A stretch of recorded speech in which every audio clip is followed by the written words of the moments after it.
Orígenes. ¿Cómo se formó el mundo?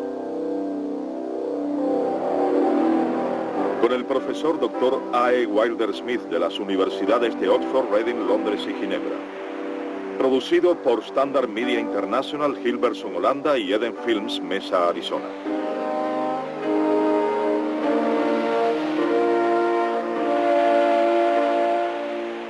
La Tierra, un planeta joven.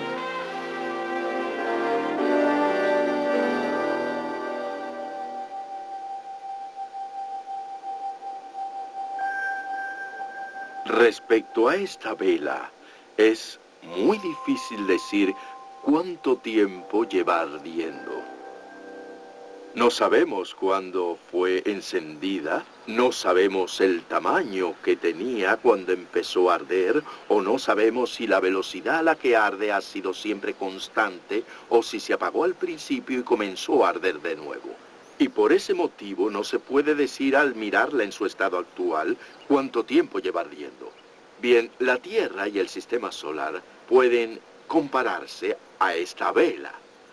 No sabemos cuándo la Tierra se formó y empezó a arder. No sabemos si la velocidad a la que ha ardido, o sea, funcionado o envejecido, ha permanecido constante. Y como no sabemos estas cosas, pues nadie estaba allí al principio para contarlo, es muy difícil poder idear un método que realmente nos proporcione la edad de la Tierra adecuadamente. Por esta razón vamos a examinar algunos de los métodos que han sido desarrollados para averiguar la edad de la Tierra y del Sistema Solar y algunas de las objeciones que se levantan contra ellos. Queremos ver también si esas objeciones pueden ser vencidas.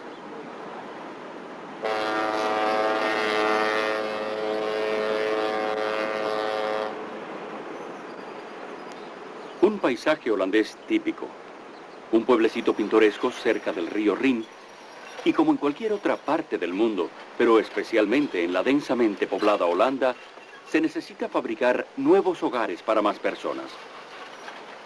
Pero entonces se hace un descubrimiento. Mientras se preparan los terrenos para edificar las viviendas, restos de una vieja historia olvidada hace mucho son desenterrados. Con gran cuidado, las piezas se recogen para ser investigadas. Y la primera pregunta es, ¿qué tan antiguos son estos objetos? ¿Encontramos acaso una colonia romana o quizás una villa medieval?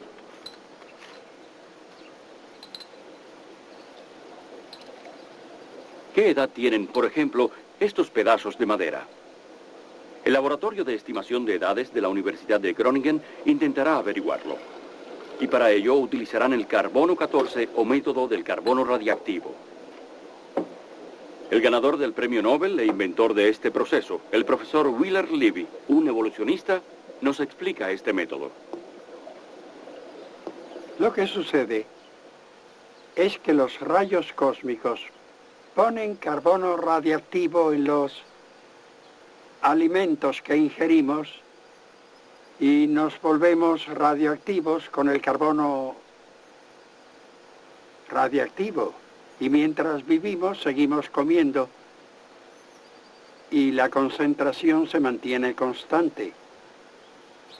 Pero cuando morimos, ya no comemos y nuestro cuerpo empieza a perder el carbono radiactivo a la velocidad de la mitad cada 5.730 años. O sea, que midiendo la cantidad del carbono radiactivo en un cadáver, podemos determinar cuándo murió. En eso se basa el método del carbono radiactivo. Esto se cumple no solo para los seres humanos, sino para todo ser viviente. Por ejemplo, estas hermosas gacelas.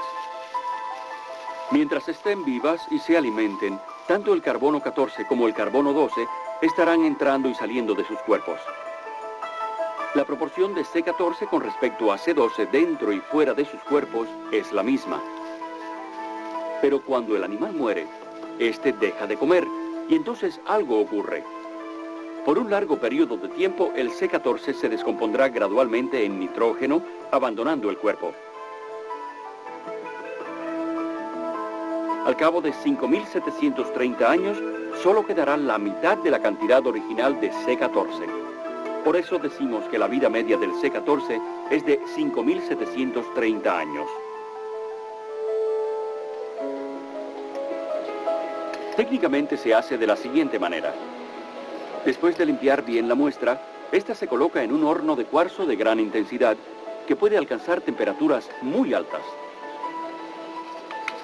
En él, la madera se quema completamente para aislar los gases. Entre ellos está, desde luego, el gas radiactivo a base de C-14. Después, los gases son filtrados a través de un sistema complejo de tubos y líquidos para separar el dióxido de carbono de otros gases. Este gas purificado se recoge y se examina con un contador Geiger. Aquí es donde se cuentan las partículas C-14 radiactivas. Por último, una computadora calcula la edad de la muestra. Por cierto, nuestras muestras parecen ser de una colonia romana del año 200 después de Cristo. Arqueólogos de todas partes del mundo han utilizado el carbono 14 para tratar de determinar la edad aproximada de sus descubrimientos. Los resultados, en muchos casos, han sido muy útiles, sobre todo si los restos descubiertos no son demasiado antiguos. Sin embargo, la experiencia ha demostrado que el método del carbono 14 está lejos de ser perfecto. Hay muchas variables muy importantes, algunas de las cuales aún no se comprenden muy bien. Desafortunadamente, el método del carbono 14 puede dar a veces resultados totalmente inexactos. Los investigadores aplicaron el método en la concha de una almeja viva y el resultado indicó que la almeja había muerto hacía 3.000 años. Algunos cadáveres secos de focas de hace menos de 30 años han arrojado una edad de 4.600 años. Incluso a cadáveres recientes se les ha estimado equivocadamente 1.300 años de antigüedad. Contrario a un fundamento muy importante en que se basa el método del carbono 14, no todas las plantas absorben el carbono radiactivo por igual. Descubrimientos recientes han demostrado que algunas plantas tienen ciertos mecanismos anteriormente desconocidos que rechazan los átomos de carbono radiactivo, dejando pasar, sin embargo, los de carbono normal. Así pues, a su muerte, estas plantas y los animales que de ellas se alimentan tienen niveles de carbono 14 anormalmente bajos. Cuando estos restos se evalúan, dan entonces la impresión de ser muy antiguos. Desafortunadamente, la experiencia nos demuestra que no es un método totalmente confiable y que al parecer solo funciona con restos de seres vivientes que han muerto en los últimos miles de años, como esta estatua antigua de madera hecha de la rama de un árbol.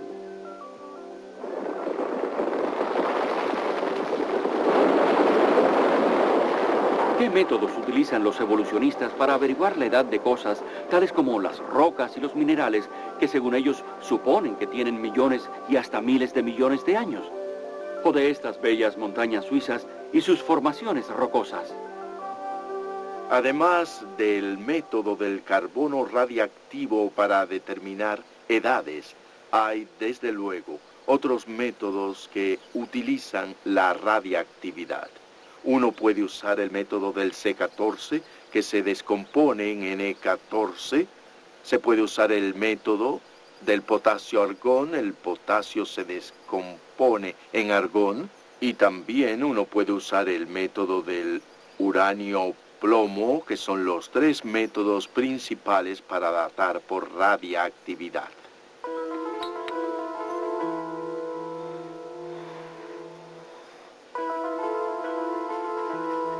Para datar objetos por el método del C14, se necesitan muestras de cosas que alguna vez estuvieron vivas, como madera o huesos. Los otros dos métodos que el profesor Wilder Smith mencionó utilizan materia inorgánica, sin vida, como piedras y rocas. Pero el principio es el mismo. Hay algún tipo de proceso de descomposición. Midiendo la proporción de material radiactivo que ha quedado, Con respecto a la cantidad de material descompuesto, se puede intentar datar la muestra. Tomemos por ejemplo esta roca. En algunas rocas se encuentra el elemento uranio. Como se sabe, el uranio es radiactivo como el C14, pero su descomposición es mucho más lenta. El uranio de esta roca se descompone en plomo y otros elementos. Se necesitarían unos 4.500 millones de años para que la cantidad original de uranio se redujera a la mitad. Durante estos procesos químicos complejos se forma el gas helio. El helio también es de interés, como veremos más adelante.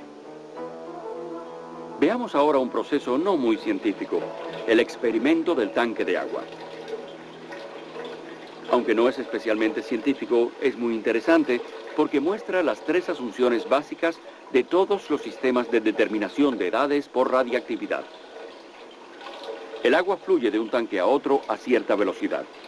Usted pensaría que midiendo el nivel de agua en ambos tanques y comparándolos entre sí, podría determinar exactamente cuánto tiempo lleva corriendo el agua, especialmente si conoce la velocidad actual del flujo. Parece lógico y al principio nadie objetaría a los resultados de su experimento. Pero al hacer eso, está basándose en tres supuestos. Usted habrá pensado que al principio del experimento, el segundo tanque estaba vacío. Pero no fue así, tal como puede ver. Una velocidad constante. Tal vez pensó que durante todo el experimento, la velocidad era constante. Pero no fue así, como veremos.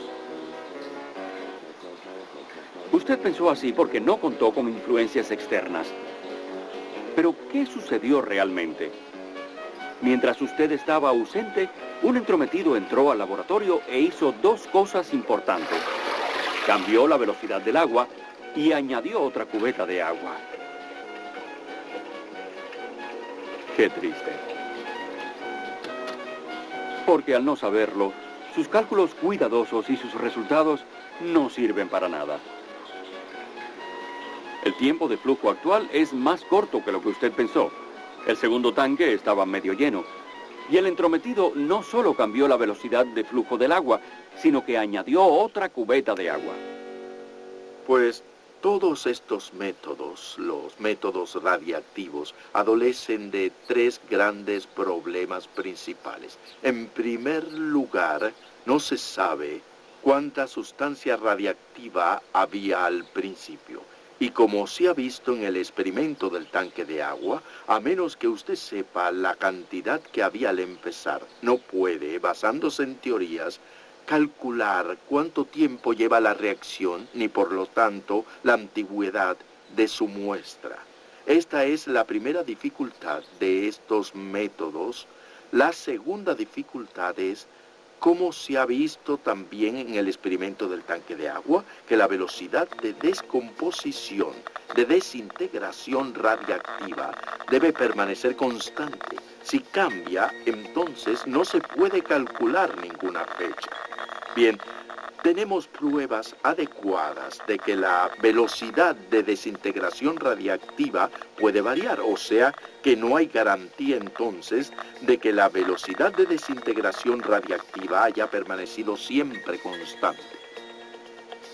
Numerosos isótopos radiactivos han mostrado variaciones en su velocidad de desintegración.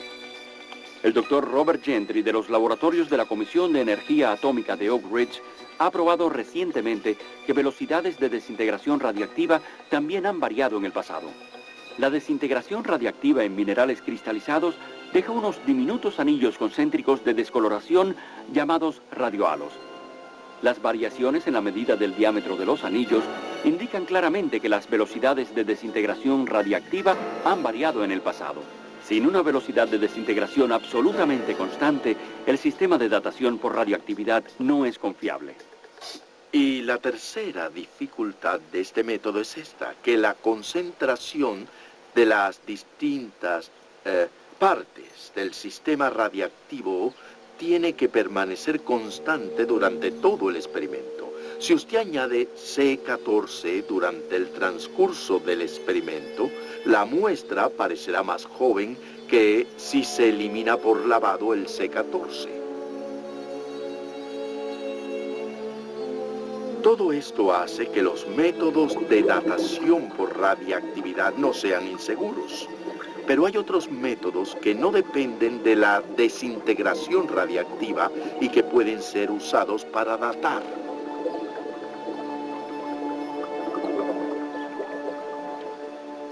Ya vimos que durante el proceso de descomposición que convierte el uranio en plomo, gas helio escapa hacia la atmósfera. El doctor Melvin Cook, de Salt Lake City, quien estuvo nominado para el premio Nobel, estudió este gas, el helio. El helio es algo muy interesante. En la atmósfera está presente en una cantidad aproximada de 1.000 millones de gramos. Sin embargo, esta es una cantidad pequeña comparada con la que debería haber en la atmósfera. Si todo el helio generado en la Tierra, que procede de la corteza terrestre, se acumulara en la atmósfera, entonces la Tierra sería tan antigua como dicen. Los evolucionistas aseguran que la Tierra tiene 4.500 millones de años. Ahora bien, es imposible que el helio escape de la atmósfera terrestre. Y es un hecho también que proveniente del Sol, todavía entra más helio en nuestra atmósfera. Así que si la Tierra tuviera 4.000 millones y medio de años, nuestra atmósfera estaría saturada de helio. Pero no lo está. La cantidad de helio medida es solamente una fracción de la que los evolucionistas piensan que debiera ser. Entonces la pregunta es, ¿dónde está el helio? Si la Tierra tuviera miles de millones de años, como dicen, entonces el helio hubiera saturado la atmósfera hasta un nivel 1.000.000 de veces mayor que el de ahora. De hecho, hemos estudiado este asunto. Muchos han pensado que la Tierra es vieja y el helio sale de la atmósfera, solo se va a lo que llaman la exósfera. Dicen que lo que ocurre con el helio es que se escapa de la atmósfera terrestre. En realidad, al estudiar eso, un físico químico tiene medios para comprobarlo. Puede decir si es cierto o no, y yo procedí a hacerlo y examiné la cuestión en 1955 y encontré que no hay posibilidad alguna de que el helio pueda abandonar la atmósfera. Así que me hice la pregunta, ¿dónde está el helio radiagénico de la Tierra? La respuesta al parecer es que la Tierra no es tan vieja. De acuerdo con las mediciones del Dr. Cook, la edad de la Tierra es en realidad de unos 10 a 15.000 años. El universo se expande infinitamente a nuestro alrededor. Galaxias de todas las formas pueden ser vistas por los cada vez mejores telescopios del hombre. Pero mientras más vemos, menos comprendemos. ¿Qué edad tiene, por ejemplo, el universo? Nadie puede decirlo, pero el astrónomo profesor Harold Schlosser, de El Paso, Texas, afirma que hay numerosas razones para creer que el universo es relativamente joven.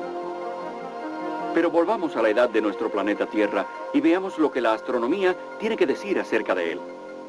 Profesor Schlosser. Es más fácil determinar la edad del sistema solar y de la Tierra, ya que tenemos gran cantidad de datos, todo está más a la mano. Así que para el astrónomo hay una serie de índices, al menos me parece a mí, que parecen indicar una edad de no más de 10.000 años, como máximo, para el sistema solar y la Tierra. Yo diría que es una edad máxima por varias razones. Una de ellas es el desgaste muy rápido de los cometas en el sistema solar. Los cometas, al viajar alrededor del Sol, se desintegran literalmente por efecto de las mareas producidas por la atracción gravitacional de los planetas y el Sol. Y además está el viento solar, soplando a tremendas velocidades del orden de 400 kilómetros a 1.000 kilómetros por segundo desde el Sol, que literalmente arrasan con los cometas. Y además hay varias cosas peculiares que le suceden a los cometas, tales como explosiones en sus núcleos. Estas los desgastan rápidamente y parece que la vida máxima de los cometas de periodo corto es de unos 10.000 años como máximo y es muy probable que sea hasta un poco menor. Bien, la mayoría de los astrónomos piensa que los cometas fueron originados al mismo tiempo que el sistema solar. Por lo tanto, si se determina la edad de los cometas de periodo corto, automáticamente se tiene la edad del sistema solar, que no puede ser mayor de 10.000 años. Cuando se considera el polvo en la superficie lunar, se llega a la conclusión de que la Luna debe ser bastante joven. Y si la Luna es joven, la Tierra también lo es. El polvo del espacio interplanetario se va depositando continuamente sobre la superficie lunar. Lo hace a razón de 14.300.000 toneladas al año, hasta tal vez 10 veces esa cantidad. Así que después de 4.000 millones y medio a 5.000 millones de años, deberíamos tener una capa de polvo en la Luna de unos 135 a 275 metros, más o menos. Pero la capa de polvo que tiene la Luna es de 3 milímetros a 8 centímetros de espesor. Y de hecho, unos cuantos centímetros proyectarían una edad de 7.000 a 8.000 años para la Luna. Así que mirando la superficie lunar, la ausencia de polvo, el polvo debía ser un excelente indicador de la edad de la Luna. Se nota la ausencia del mismo, se ve joven. Y en lugar de una enorme capa, indicio de su antigüedad, la Luna tiene una capa delgada, es muy joven. Así que yo diría que la Luna es bastante joven. Y si la Luna es joven, entonces la Tierra también es bastante joven. Porque en cuanto a la edad de la Tierra y la Luna, aún los evolucionistas están de acuerdo en que debe ser aproximadamente la misma.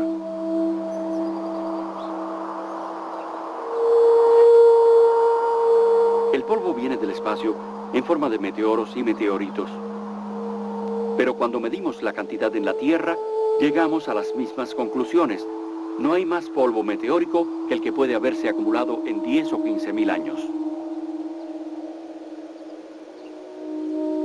Siempre se le ha dado al público la impresión de que no hay evidencia de que la Tierra y el universo puedan ser jóvenes. Sin embargo, hay otros muchos indicios.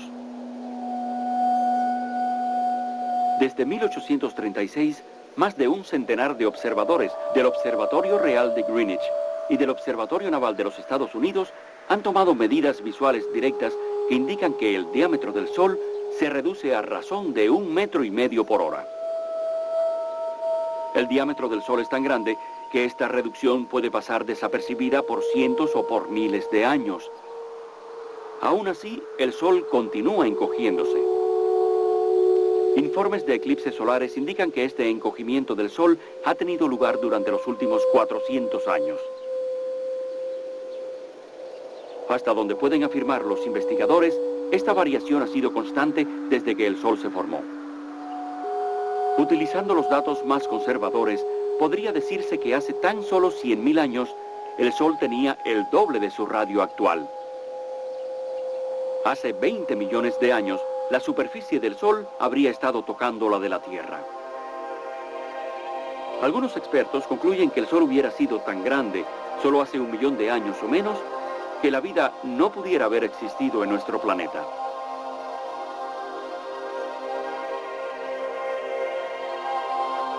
Creo que cuando se añaden todos esos efectos, uno llega ciertamente a la conclusión de que el sistema solar y la Tierra son bastante jóvenes, no más de 10.000 años.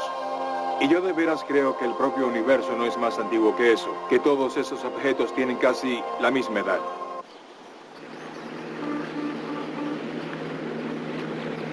Por siglos, los barcos han buscado su camino por el inmenso océano. Durante los últimos 200 años, han utilizado un instrumento bien conocido para guiarse, la brújula. La flecha de la brújula señala siempre hacia el polo norte magnético. Se comporta así a causa del campo magnético que hay alrededor de la Tierra. Sabemos que este campo magnético también disminuye. Cada 1.400 años, su fuerza se reduce un 50%.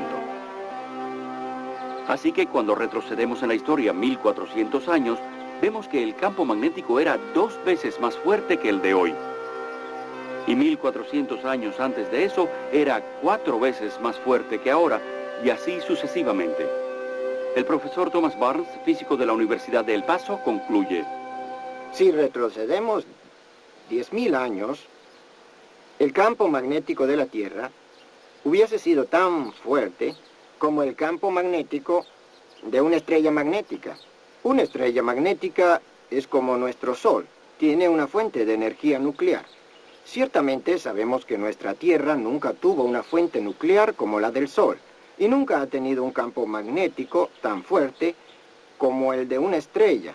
Eso limitaría la edad de la Tierra a 10.000 años. Otro argumento físico la limitaría en diversos grados, pero la ciencia puede ciertamente afirmar, a partir de las mayores evidencias físicas, la clase de física con que hemos diseñado el radar y los equipos de comunicación, esa clase de física nos dirá que el campo magnético terrestre no puede tener más de, digamos, 6 a 15.000 años de edad.